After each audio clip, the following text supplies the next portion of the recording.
So first of all hello and welcome to the daily by. So basically सभी को यहाँ पे पता है कि हम सभी यहाँ पे स्पेशली फॉर COQP 05 के डिस्कशन के लिए यहाँ पे इकट्ठा हुए हैं और आज जो भी हमारी चर्चा रहेगी वो पूरी की पूरी डेडिकेटेड रहेगी लैंग्वेज के पेपर को लेके, जिसका CUET का पेपर 22 मार्च 2025 को है। आई बिलीव मॉर्निंग शिफ्ट में ही पेपर है। ठीक है, चलिए कुछ मुद्दे की बात है जो पहले अभी हम समझ लेते हैं, उसके बाद एक एक करके आपकी क्वेरीज ली जाएगी।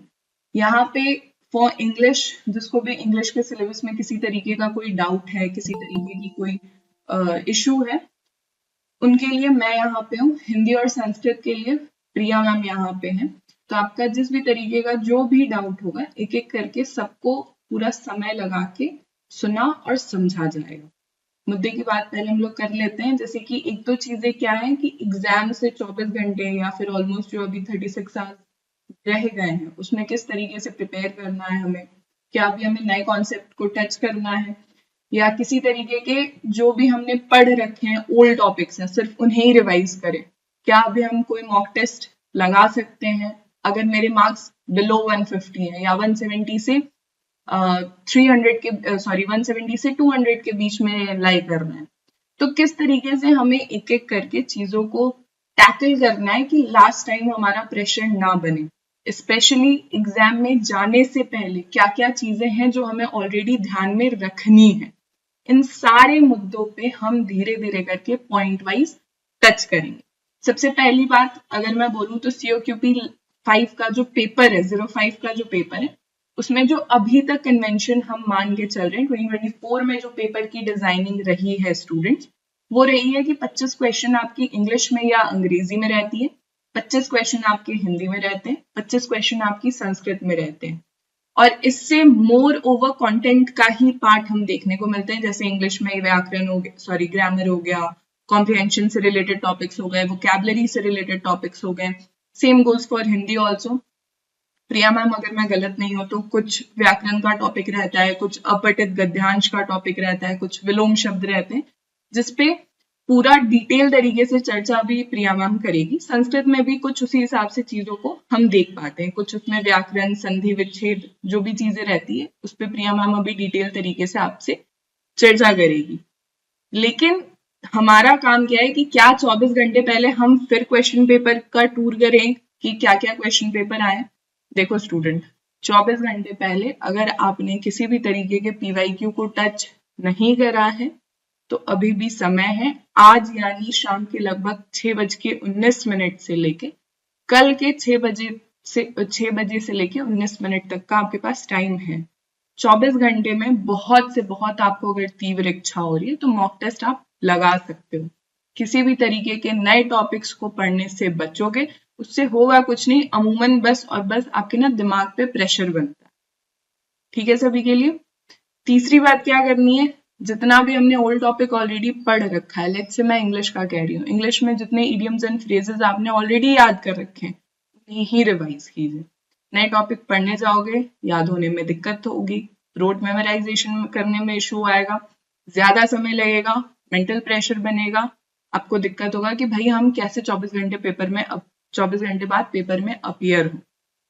चौथी बात जो कि बहुत ही इंपॉर्टेंट है, कल के शाम के 6-7 बजे के बाद आप अननेसेसरी किसी भी तरीके के किसी भी टॉपिक को नहीं पढ़ोगे। क्यों? क्योंकि 22 को सुबह में 9 बजे आपका पेपर है, तो 9 बजे से पहले एटलीस्ट खुद के दिमाग को जितने भी टॉपिक्स आपने ऑलरेडी कर रखे हैं उन्हें अब्सॉर्ब करने का एटलीस्ट 16-17 घंटे का समय दो। ठीक है, अगर 7 बजे भी कॉपी किताब बंद कर देते हो तो भी आपके पास 14 घंटे का समय रहेगा जहां पे आप अपने दिमाग को आराम दोगे।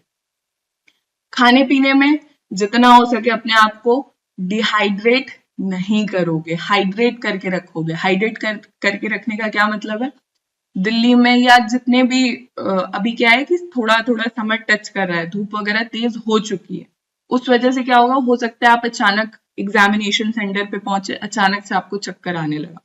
पानी खूब पीते रहोगे, सेंटर पे जाने के लिए एक ट्रांसपेरेंट बॉटल रखोगे। अपनी तबीयत अभी खराब नहीं हो उससे बचने के लिए कोई भी हार्ड फूड अवॉइड करोगे, दिमाग को शांत रखने के लिए पानी खूब सारा पीते रहोगे।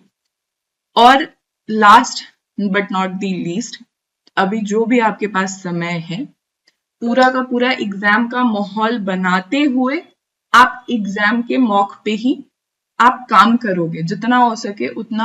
आप अभी आपके पास समय है, जो भी पीवाईक्यूज वगैरह हैं या फिर जो पीवाईक्यूज आपने ऑलरेडी लगा रखे हैं, हो सकता है आपके पास ऐसे क्वेश्चंस रह गए होंगे जो सिली सिली मिस्टेक्स हैं, आपको आता होगा लेकिन आप नहीं कर पा रहे होगे। तो वैसे वैसे टॉपिक के लिए क्या करना है आपको कि उन सारे टॉपिक को आप नोट कर लो और एक एक बारी ना रीड करते रहो कि अच्छा ये है ये है। लास्ट और जो एक दो बातें हैं जो आपको ध्यान रखनी चाहिए, जैसे 22 तारीख को क्या है, सुबह में आपका पेपर है 10 बजे से, तो आपका माइंड जो है वो एक्टिवली कब काम करना चाहिए स्टूडेंट्स, सुबह में लगभग 9 बजे 9:30 से लेके 11:30 या 12 o'clock तक, जब तक भी आपका पेपर है। अभी लेट नाइट सारी चीजें अवॉइड करोगे, ठीक है, किसी भी तरीके के लेट नाइट स्टडीज से बचोगे। मॉर्निंग रूटीन अपना आप डेवलप करो कि मॉर्निंग में आपका ब्रेन एक्टिवली रिएक्ट करे। पेपर में नेगेटिव मार्किंग भी रहती है, इस बात का भी आप ध्यान रखोगे, ठीक है। ये कुछ मुद्दे की बातें मेरे एंड से थी। Rest I will hand over to the mic to the Priya ma'am, जहाँ पे प्रिया मैम आपसे कुछ बातों पे चर्चा करेगी। उसके बाद धीरे धीरे करके आप अपना हैंड रेस करोगे, पूरे डिसिप्लिन तरीके से एक एक करके सभी की क्वेरी लेने के बाद ही हम यहाँ से लीव करेंगे। Hopefully this is clear to all of you, ठीक है। Okay, so Priya ma'am over to you. Okay, good evening students. जैसे कि आपको शर्वानी मैम ने बताया कि ये जो आज की वेबिनार है, ये मीटिंग है जो है ये आपका COQP 05 यानी कि लैंग्वेज के रिगार्डिंग है। तो आप लोगों को पता है कि वहाँ पे आप लोगों को 75 क्वेश्चंस टोटल देखने को मिलते हैं, जिसमें 25 इंग्लिश के, 25 हिंदी के और 25 ही संस्कृत के क्वेश्चंस आप लोग को देखने को मिलते हैं।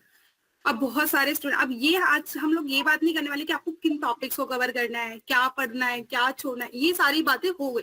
अब आप लोग का 24 घंटे के बाद आप लोग का एग्जाम है, यानी कि मान के चलेंगे कि कल का आप लोगों के पास समय है, थोड़ा सा आज का समय है। तो अब आप लोगों को कितने टॉपिक्स को रिवीजन करना है बेसिकली। अब सेम बात मैं भी कहूंगी कि आप लोग ना नए टॉपिक्स को मत पढ़िएगा, जितना पढ़ा है उन्हीं को मल्टीपल टाइम्स पढ़ सकते हैं, मल्टीपल भी आप 2-3 बार आप देख ही सकते हैं, इससे ज्यादा तो आप लोग पढ़ेंगे नहीं। और रही बात पीवाईक्यूज की, तो हाँ पीवाईक्यूज आप लोग ना जिन पीवाईक्यूज को आप लोगों ने सॉल्व किया होगा उन्हीं को ही सॉल्व कर सकते हैं। अब ये नहीं कि जाके नए पीवाईक्यूज को देख रहे हैं और कंफ्यूजन पैदा कर रहे हैं कि ये कहाँ से आ गया, ये तो मैंने पढ़ा ही नहीं, अब क्या होगा। तो इतनी प्रेशर इतना अपने आप को नहीं देना है। नर्वस बहुत सारे स्टूडेंट्स के, अब एग्जाम है, अब हम देने जा रहे हैं पहली बार, तो अब क्या होगा, नहीं हुआ तो क्या होगा।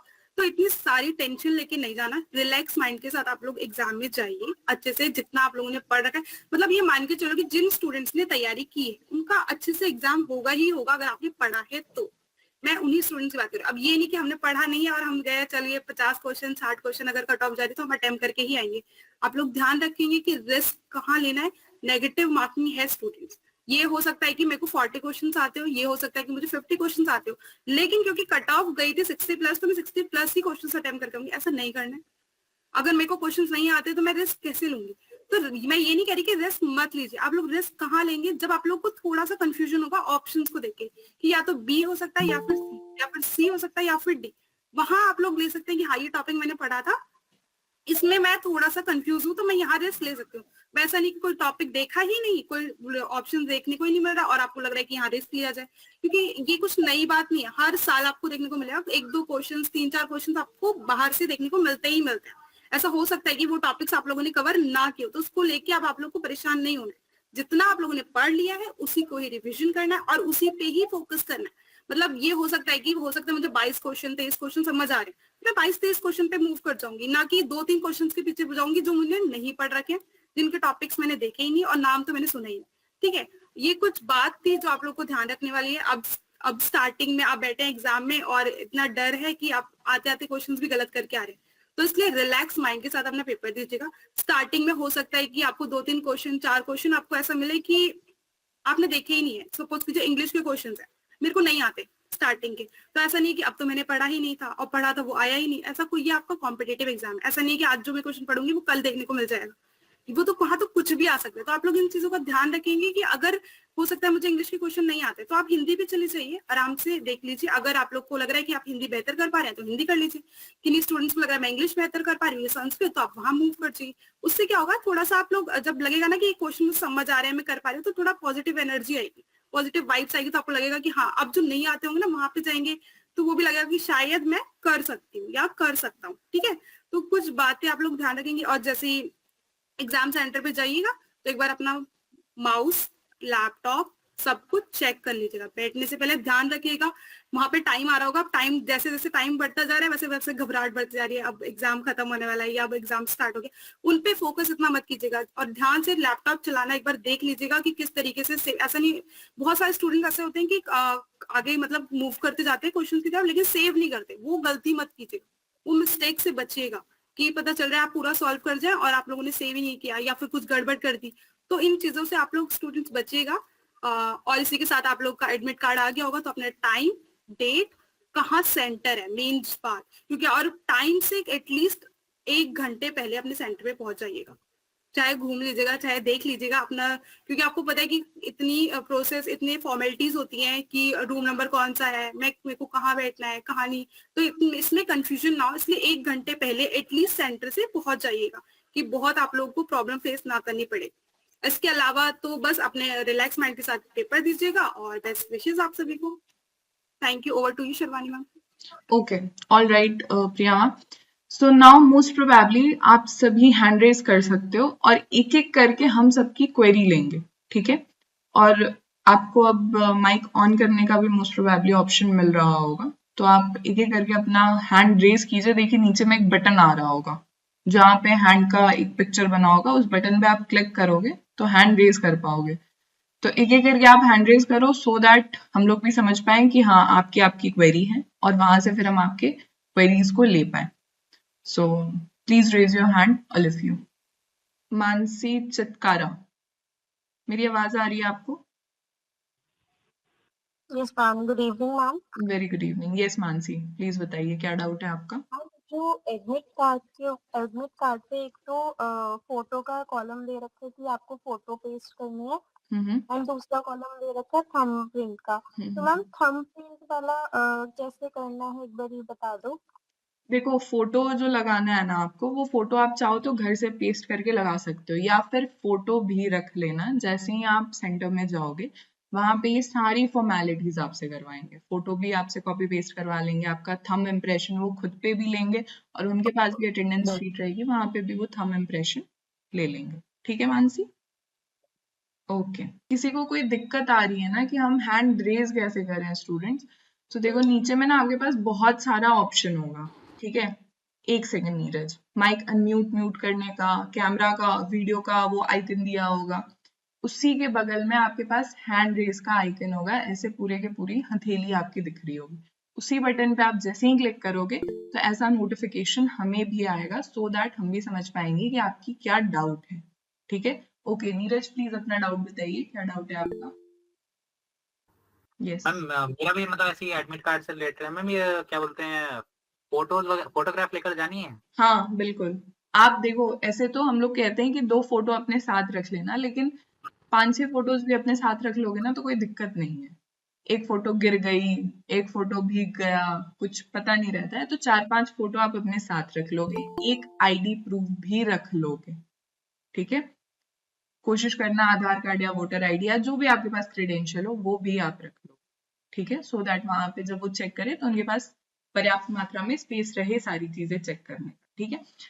और ये बात सभी के लिए है, सेंटर पे जाने से पहले सभी कोई एडमिट कार्ड के पीछे में जो इंस्ट्रक्शन दी रहती है, क्या चीजें नहीं ले जानी है, क्या चीजें ले जानी है, वो सब एक बारी भाई 15-20 मिनट देख के एक बार अपना एडमिट कार्ड भी देख लोगे। ठीक है नीरज? ओके नीरज, और कोई डाउट नीरज? नहीं मैम, बस यही कि जैसा अभी एक बच्चे ने पूछा ना कि फोटो और ये थंब इम्प्रेशन हमें यहीं से लगा करके या वहां पर भी हो जाएगा आराम से? नहीं वहां पे वो लगवाएंगे भाई आपको। यहाँ से बस अपना एडमिट कार्ड, फोटोज और एक आईडी प्रूफ, बस वो हाँ रखना। जी। ठीक है? Thank you ma'am. Thank you so much. ठीक है, now I will come to Tanvi Parashar. and then Sagar Sharma, Lakshmi Chauhan, and then again Mansi Chitkara. Yes, Tanvi, please बताइए क्या डाउट है आपका? Good evening ma'am. Very good evening ma'am मुझे वो reasoning और assertion के क्वेश्चन का पूछना था कि उसको मतलब कैसे करें ज्यादा, क्योंकि मतलब उसमें तो कहीं से भी क्वेश्चन आ जाता है, मैं कोई स्पेसिफिक हो। और ये जो तन्वी आप रीजनिंग के रिगार्डिंग कह रहे हो ना, रीजनिंग एंड असर्शन क्वेश्चन हो गया या स्टेटमेंट बेस्ड क्वेश्चन हो गया कि both the statements are given, both the statements are correct, one statement is correct, other one is wrong, इस टाइप के क्वेश्चन हो गए। तीसरा होता है मैच दी फॉलोइंग, चौथा होता है स्पेलिंग टेस्ट। ये चारों टॉपिक ऐसे है ना जो 2023 या 2024 में ना काफी ज्यादा अनप्रिडिक्टेबल रहे। अनप्रिडिक्टेबल का क्या मतलब है, एक दो क्वेश्चन अगर आ गया तो आ गया, नहीं तो नहीं आता है। लेकिन इनके साथ दिक्कत क्या होती है कि इनका बैकग्राउंड जो रहता है ना वो काफी ज्यादा अनटच्ड रहता है। आपको नहीं पता है कि आप किस टॉपिक से कहाँ से कर रहे हो। होगा क्या कि मान लो इंग्लिश भाषा में क्वेश्चन आएगी मैच दी फॉलोइंग, और आपसे पूछ दिया जाएगा अवार्ड एंड अवार्डी का कि कौन कौन से लोग मतलब पद्मश्री अवार्ड्स मिला है, किस किस फील्ड में मिला है, पद्मश्री अवार्डी और किस किस फील्ड में मिला है। तो अगर आपको जनरल अवेयरनेस का के क्वेश्चन में डाउट रहेगा तो आप उस क्वेश्चन को नहीं कर पाओगे। तो ऐसे जितने भी क्वेश्चन रहेंगे जिनके बैकग्राउंड अनप्रिडिक्टेबल है, जिनके क्वेश्चंस आपने अधिक से अधिक प्रैक्टिस नहीं किए, क्योंकि ऐसे क्वेश्चन के लिए मैं क्लास में भी कहती हूँ और यहाँ भी कह रही हूँ, the more you practice the effectively you will answer. ठीक है, उतना ही इफेक्टिव तरीके से आप आंसर कर पाओगे। तो अगर आपको जरा सा भी रिस्क आता है ऐसे इंग्लिश के क्वेश्चन में, तो आप उन क्वेश्चंस को देख लोगे कि रिस्क आप कहाँ तक ले पा रहे हो। 50-60% श्योर है, गो फॉर इट। 30-40% श्योर होगी मुझे नहीं आता है, मैंने कहीं नहीं पढ़ा, छोड़ दोगे। डू नॉट फॉरगेट पेपर में नेगेटिव मार्किंग भी है। ठीक है हिंदी में अगर मैच दी फॉलोइंग वगैरह आएगा तो over to you Priya ma'am, क्या करना चाहिए हिंदी संस्कृत के लिए? तन्वी, अगर आपको याद है ना, आप कह रहे हो कि मैम कहीं से पूछ लेते हैं, एक मुझे क्वेश्चन याद है, भाषा से था। देखो कुछ भी नहीं पूछेगा, जो टॉपिक आपने पढ़े ना उसी से ही पूछेगा, बस उसको ना कनेक्ट करना सीखना। हिंदी में तो मैम हिंदी में तो उससे ही पूछ लेगा सिलेबस से, मतलब इंग्लिश में नहीं, इंग्लिश में तो कहीं से भी आ जाता है। ओके नहीं, हिंदी में अगर मैं बात करूँ, हिंदी और संस्कृत, तो वही पूछेगा जो टॉपिक आपने पढ़ रखे, उसके लिए घबराइएगा मत कि कहाँ से आ जाएगा, है ना। उसको दोनों को बेसिकली कनेक्ट करना सीखना कि वो दोनों अपने आपस में कनेक्ट हो रहे हैं तो फिर सही है, नहीं तो गलत है। इस तरीके से आप इसको डील कीजिएगा, ठीक है। ओके। और मैम एक क्वेश्चन था एक और, कि जो आपने अभी कल या परसों PYQ वाला जो भेजा था उस पे ग्रुप पे, उसके अंदर दर्शन का क्वेश्चन था। तो मतलब दर्शन तो हमने क्लास में पढ़े नहीं। हाँ, जी, दर्शन कोई हमने दिक्कत क्लास में नहीं नहीं है। हर पढ़े थे। साल आपको एक दो क्वेश्चन ऐसे मिलेंगे जो कि आउट ऑफ द सिलेबस होंगे, उसके लिए घबराना नहीं है। वही बात मैंने उसके परिवर्तक जो होते हैं वो तो अभी मतलब पढ़ लिए हैं और वो किया है, लेकिन सूत्र नहीं करे, तो वो अब करने चाहिए या नहीं? नहीं, अब नहीं करे हैं तो अब जाने दीजिए, अब मत कीजिएगा, ठीक है। एक दो क्वेश्चन वही है कि आप लोग के कहाँ से पूछ ले वो नहीं पता है, लेकिन जो क्वेश्चन पढ़ रखे हैं, जो टॉपिक पढ़े उन पे फोकस कीजिएगा, ठीक है, उसको स्किप कीजिएगा, कोई दिक्कत नहीं है इसमें। यस, एक और क्वेश्चन था मैम, कि मैंने मतलब जब मैं PYQ कर रही थी ना और क्वेश्चंस कर रही थी, तो उसके अंदर एक क्वेश्चन था अव्ययी भाव समास का, और उसके अंदर ना ऐसा आंसर जो था उसमें लिखा था कि अगर किसी भी नदी के साथ कोई भी संख्या लिखी हो तो वो अव्ययी भाव होगा। तो मतलब वो सही है या नहीं? हाँ, वो सही है, वो सही, वो मैंने ही अपलोड किया होगा, वो जानबूझ के, क्योंकि ना बहुत सारे ऐसे, जैसे संख्यावाचक आपको पता है द्विगु समास होता है, लेकिन संस्कृत में एक फॉर्मूला, एक सूत्र ऐसा बोलता है कि अगर नदी के साथ ऐसा आएगा तो वो अव्ययी भाव समास होगा। Okay, anything else Tanvi? No ma'am. All the best, आराम से पेपर तो पेपर अच्छा जाएगा, ठीक है Tanvi? Okay, thank you Tanvi. Now I will come to Sagar Sharma. Sagar please अपनी क्वेरी बताइए, क्या डाउट है आपका? Ma'am good evening. Very good evening Sagar. Ma'am मेरा ना परसों एग्जाम है 22 को बीएड लैंग्वेज का। जी जी बिल्कुल। तो मैम मेरे को ये जानना था मैम कट ऑफ कहाँ तक जा सकता है? ओके ठीक है, देखिए एग्जाम से पहले कट ऑफ पे कुछ भी प्रिडिक्शन देना ये अपने आप में ही बहुत गलत बात होती है। लेकिन लास्ट ईयर तक का जो कट ऑफ गया है, क्योंकि देखिए ये जो पेपर बाइफिकेशन हुआ है ना, ये मोस्टली 23 से हुआ है। 2022 तक CUET या फिर मैं बोलूँ दिल्ली यूनिवर्सिटी में जो पेपर होता था, वो दिल्ली यूनिवर्सिटी अपना पेपर एक कॉमन पेपर अलग कराती थी, जिसमें साइंस के भी सवाल रहते थे, सोशल साइंस के भी सवाल रहते थे, इंग्लिश के भी आपको 10 सवाल मिलेंगे, हिंदी के भी मिलेंगे। उसी कॉमन पेपर से कोई स्टूडेंट लैंग्वेज का है, साइंस का है, उसका दिल्ली यूनिवर्सिटी में एडमिशन होता था। लेकिन 2023 से क्या करा इन्होंने कि जो लैंग्वेज के स्टूडेंट्स हैं उनका एडमिशन 05 से हो रहा है BHU और दिल्ली यूनिवर्सिटी में। तो अगर 2023, 2024 का अगर आप थोड़ा सा कट ऑफ देखो तो ऑलमोस्ट आउट ऑफ 300 मैं बता रही हूँ 250, 260 टच करता ही करता है जो फर्स्ट कट ऑफ जाती है। लेकिन अगेन डिपेंडिंग पेपर का क्या लेवल आता है, पेपर अगर इजी आएगा तो हो सकता है 270 भी टच करे, अगर पेपर टफ आएगा तो हो सकता है फर्स्ट कट ऑफ लिस्ट 230, 220 भी जाए। ठीक है Sagar? Okay ma'am, thank you. Okay, anything else Sagar जो आप पूछना चाहते हो? No ma'am, thank you. Okay, now I will come to Lakshmi Chauhan, sorry Lakshmi Chauhan ji. Lakshmi, क्या डाउट है आपका? मैम एक्चुअली मैंने सडनली ये ग्रुप ज्वाइन किया है एंड मेरे को नहीं पता कि ये जो है एग्जाम जो है बीएड के जामिया इस्लामिया वाले के हैं या ड्यू के, जो बिकॉज ड्यू वाले तो मई और जून में होंगे ना, तो ये किस रिगार्डिंग बात होती है? I think I am sounds of, but मेरे को जनरल नॉलेज के लिए मैंने ज्वाइन किया था ये भी like webinar.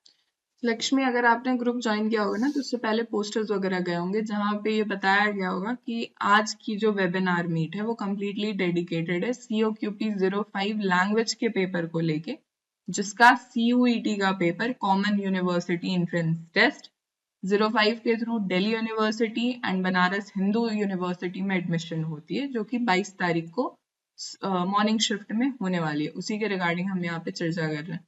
Thank you so much Lakshmi. Now I will come to Mansi Chitkara ji. Mansi बताइए। मैम मुझे ये डाउट था कि टीचिंग एप्टीट्यूड से भी मैम कोई क्वेश्चन पूछ सकते हैं, जैसे हिंदी, इंग्लिश, संस्कृत में? हिंदी संस्कृत पे over to you Priya ma'am, please to comment. English पे मैं चर्चा करती हूँ मानसी। मानसी, अगर आप लास्ट ईयर का पेपर देखोगे तो नहीं था, लास्ट टू लास्ट ईयर थे, तो कुछ कह नहीं सकते क्योंकि लास्ट ईयर पैसेज थे और लास्ट टू लास्ट ईयर नहीं थे। तो और हो भी सकता है कि टीचिंग एप्टी से एक क्वेश्चन या दो क्वेश्चन इंग्लिश से आ जाए, हिंदी से आ जाए या फिर संस्कृत से आ जाए।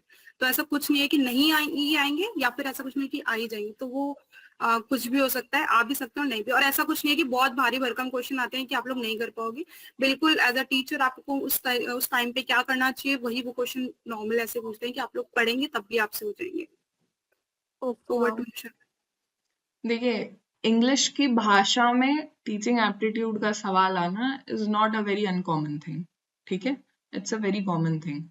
अगर आपने टीचिंग एप्टीट्यूड को लेकर आप थोड़ा सा भी कॉशियस रही होंगी तो डेली वाइट्स के यूट्यूब चैनल पे पर्याप्त मात्रा में नुपुर मैम ने, फिर कनिका मैम ने सीरीज बना रखी है शिक्षण अभिरुचि पे। क्वेश्चन भी प्रैक्टिस कराए हैं, टॉपिक्स भी समझाए।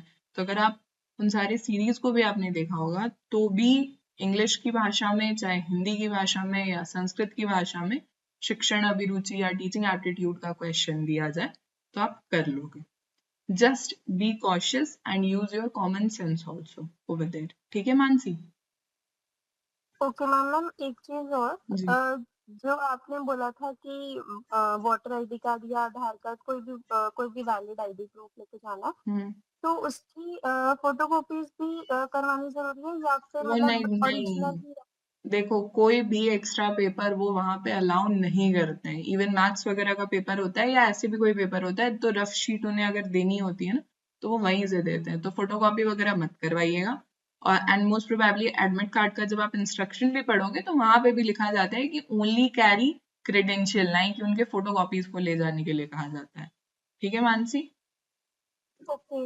और मैम फोटो तो एडमिट कार्ड पे घर से लगा ली या फिर वहीं जाके वो लगा? नहीं मानसी, लेके जाओ आराम से फोटो वगैरह, 3-4 फोटोज रख लीजिए। वो वहां पे आपको देंगे, फेविकॉल देंगे, वो अपने सामने ही पेस्ट करवाएंगे जो फोटो रहेगी।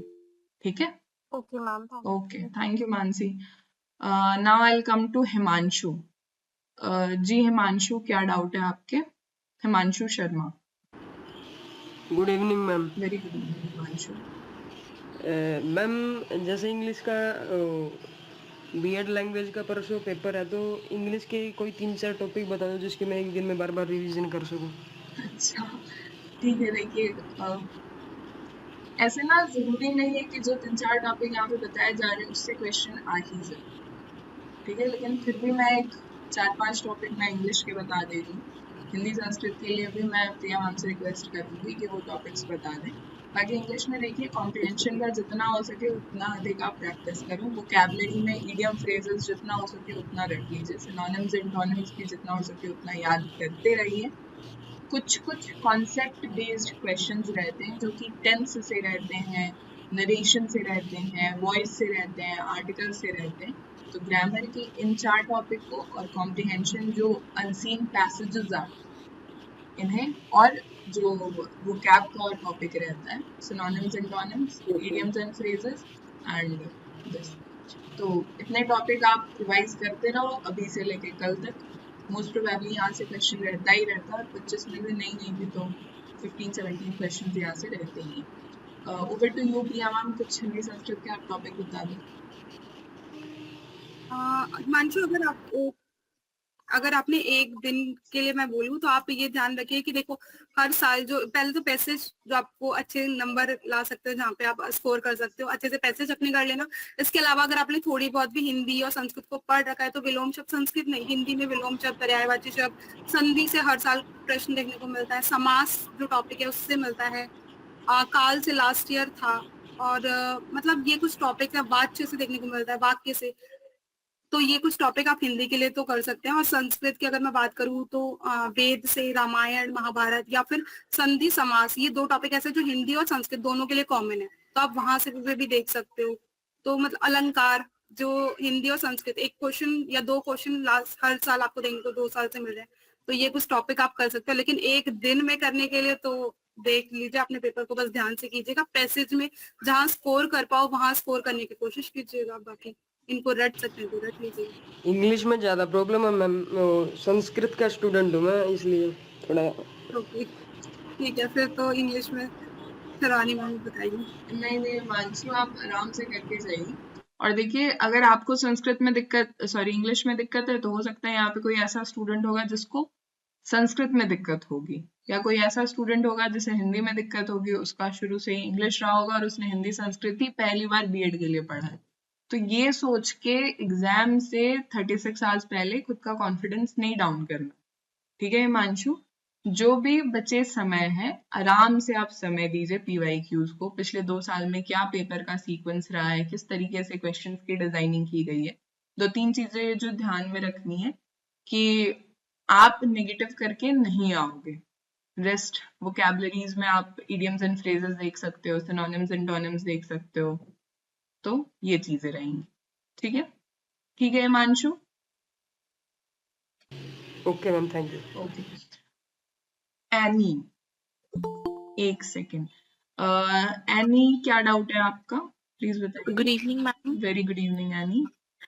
मैम मुझे पूछना था, जैसे अभी मैंने मॉक टेस्ट और लाइक प्रीवियस मतलब कुछ पेपर सॉल्व किए, तो उसमें ये मतलब तो प्रीवियस ईयर में भी जैसे नहीं आया था, तो जो शिक्षा संस्कृत में जो शिक्षण विधि और दर्शन पुराण, इनमें से क्वेश्चंस आ सकते हैं। Over to you Priya ma'am. Any कुछ कह नहीं सकते, देखो दर्शन से लास्ट ईयर प्रश्न था, वो भी एक योग दर्शन से था, लास्ट ईयर कुछ नहीं था, तो मतलब ऐसा कुछ नहीं है। और शिक्षण विधि जो टीचिंग एप्टी की आप बात करिए वो सेम आ भी सकता है और नहीं भी, तो इसलिए कुछ श्योरिटी नहीं है कि आ जाए। वैसे लास्ट ईयर नहीं था तो इस साल हो सकता है आ जाए, या फिर नहीं, क्या पता नहीं है, कुछ नए टॉपिक्स देखने को मिल जाए, या फिर जो टॉपिक है उन्हीं को रिपीट कर दे। तो ऐसा कुछ नहीं है कि आ ही जाएगा और नहीं आएगा, वो तो आप ध्यान रखिएगा। बाकी आपने अगर तैयारी करी होगी तो फिर और क्वेश्चंस पे मूव कीजिएगा। Okay ma'am, thank you. Anything else any? No ma'am. Okay, thank you so much.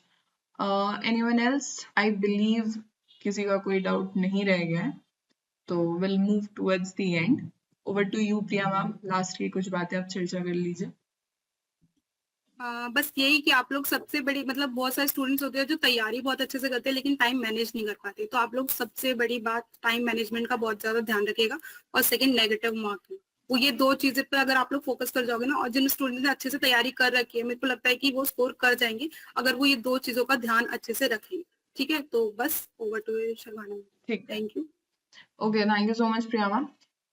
वही सारी चीजें मैं फिर से रिपीट कर रही हूँ। अननेसेसरी, एक सेकंड तन्वी, अननेसेसरी आप प्रेशर नहीं लोगे। बेफालतू का सोचना कि नहीं ये नहीं किया, ये बचा हुआ है, इन सारी चीजों के बारे में नहीं सोचोगे। जितना पढ़ा है उसको रिवाइज करते रहिए, उतना पर्याप्त मात्रा में आप लोगों के लिए पर्याप्त है। First of all Tanvi, what is your doubt, and then will ma'am जैसे क्वेश्चन अगर आंसर करके उसको रिव्यू के लिए डालते हैं तो वो काउंट होता है फिर नहीं? हाँ, मेरे ख्याल से काउंट नहीं होता जब तक आप उसको सेव नहीं करेंगे। उसको रिव्यू मतलब वो आप रिव्यू करके दोबारा से उस क्वेश्चन पे जाइए और फिर सेव करके देन आगे बढ़िए। मेरे ख्याल से भी यही है। तो तन्वी एक बार चेक कीजिएगा, ठीक है? ओके। Yes ma'am. किसी और का कोई डाउट है? यस स्वाति, प्लीज आप लोग ना गिवन टाइम फ्रेम में अपना हैंड रेज करके अपने अपने क्वेश्चंस को जरा आप रख लो। यस स्वाति, प्लीज बताइए क्या डाउट है आपका? Swati? Yes Swati. Good evening ma'am, very good. Can you hear me? Yes yes, you are audible. Ma'am please tell me कितने क्वेश्चंस आते हैं एंड नेगेटिव मार्किंग है और कैसे अटेम्प्ट करना है? तो स्वाति आपको पता है इस क्वेश्चन के लिए आप काफी लेट हैं। आई नो मैम, एक्चुअली मैंने ज्वाइन भी अभी किया है बिफोर 10 मिनट्स। ठीक है, देखिए क्वेश्चन जो रहते हैं वो आपके 25 क्वेश्चन रहेंगे इंग्लिश के, 25 क्वेश्चन रहेंगे संस्कृत के, 25 क्वेश्चन रहेंगे हिंदी के, यानी टोटल 75 क्वेश्चंस रहते हैं। 4 मार्क्स ईच, -1 नेगेटिव मार्किंग रहती है। तो यही पेपर का डिजाइनिंग रहता है। बाकी और कोई डाउट है आपका? No ma'am, nothing else. ठीक है, okay, thank you so much ma'am. Thank you. Shaista Khatoon ji, जी शाइस्ता बताइए क्या डाउट है आपका? Shaista please switch on your mic. Yes, hello, good evening. Very good evening. जी शाइस्ता। मैम मुझे ये पूछना था, मैं अगली बार दी थी जब एग्जाम बीएड लैंग्वेज का, तो मेरा आया था पेड सीट पे आया था, उसमें था मेरा HI नहीं, विजुअल इम्पेयर्ड बच्चों के लिए था, बीएड स्पेशल तो एजुकेशन। घर वाले लेने नहीं दिए हैं एडमिशन कि नहीं उसमें तो मैंने स्कोप नहीं है। तो मैं यही जानना चाहती हूँ, फिर से मैं फॉर्म भरी हूँ, तो अगर मुझे इस बार आता है तो क्या मैं ये लूं या फिर नहीं लूं? उसमें सच में स्कोप नहीं रहता है? भाई बीएड स्पेशल एजुकेशन में आप कैसे कह रहे हो स्कोप नहीं रहता है? भाई हमारी डेली वाइट्स में जो हमारी ऑर्गेनाइजर है नुपुर मैम, उन्होंने बीएचयू से बीएड स्पेशल एजुकेशन में ही कर रखा है बीएड अपना, ठीक है? विजुअल इम्पेयर्ड में ये मैं कंफर्म उनसे कर लूंगी, लेकिन हाँ शायद विजुअल इम्पेयरमेंट ही है, लेकिन उनके साथ भी मैं कोशिश करूंगी कि अगर आपका सेशन हो पाए तो। उन्होंने बीएड स्पेशल एजुकेशन ही कर रखा है, ठीक है? तो आप ये अच्छा, मेरा जी, तो शाइस्ता ये मैम मेरा भी आया था शिक्षा संकाय से, 8 सीट का था, तो मम्मी ने लेने ही नहीं दिया कि नहीं इसमें ना स्कोप नहीं है आगे चलकर। नहीं, ऐसे सारे डिल्यूजन बातों से आप दूर रहिए and focus on your preparation. Next thing, BHU अपने आप में ही बहुत ही रेप्यूटेड यूनिवर्सिटी है। वहां से बीएड स्पेशल एजुकेशन में बीएड करने परस्यू करने के बाद भी आपके पास ऑप्शंस रहते हैं। तो शायद इस बात से जरा आप निश्चिंत रहिए। और बीएड स्पेशल एजुकेशन में कोई डाउट है ना, तो डेली बाइट्स पे बीएड स्पेशल एजुकेशन के रिगार्डिंग भी पर्याप्त मात्रा में चर्चा की गई है। आप एक बारी डेली बाइट्स के यूट्यूब चैनल को भी थोड़ा एक्सप्लोर करो, ठीक है Shaista? Thank you so much ji. अगर किसी का कोई और डाउट पेंडिंग नहीं है, then we are moving forward towards the end. So basically आखिरी की जो कुछ बातें हैं मैं उसे उसी सीक्वेंस वाइज डिस्कस कर रही हूँ आपके साथ। प्लीज अननेसेसरी अपने ऊपर प्रेशर मत लीजिएगा। जितना भी ऑलरेडी प्रिपेयर्ड टॉपिक है उसे ही आप रिवाइज करोगे। और तीसरी बात, अपने फिजिकल हेल्थ के साथ साथ मेंटल हेल्थ का भी ध्यान रखोगे। कुछ ऐसा नहीं खा लेना है जिससे बहुत ज्यादा गर्मी लग रहा है, कहीं इधर उधर चोट नहीं लगवा लेना है हाथ पैर में। जैसे एग्जामिनर 22 को पेपर है, उससे पहले अपना admit card, transparent water bottle, एक फोटो आईडी और कुछ फोटोज ऑलरेडी बैग में डाल के रख दो। पेन वगैरह कुछ नहीं ले जाना होता है, सब एनटीए प्रोवाइड करता है आपको, ठीक है? एग्जामिनेशन सेंटर पे 1-1.5 घंटा पहले ऑलरेडी पहुंच के देखोगे क्या माहौल है, क्या चीजें। जैसे ही आपको जो कंप्यूटर डेस्कटॉप मिलेगा उसको एक बारी ठोक बजा के भी देख लोगे कि कहीं कोई दिक्कत परेशानी तो नहीं हो रही है, कुछ और तो नहीं हो रहा। पानी वगैरह अभी से ही पीते रहोगे। कहीं पे भी बहुत ही ज्यादा अभी गर्मी टच कर रहा है, अगर मैं दिल्ली की भी बात करूं तो भी ठीक ठाक धूप रह रही है, तो अपने आप को अननेसेसरी डिहाइड्रेट नहीं करेंगे, ठीक है। This will be all for this particular meeting. किसी और का कोई भी डाउट है then please stay back, otherwise all of you can take a leave. Okay, thank you so much.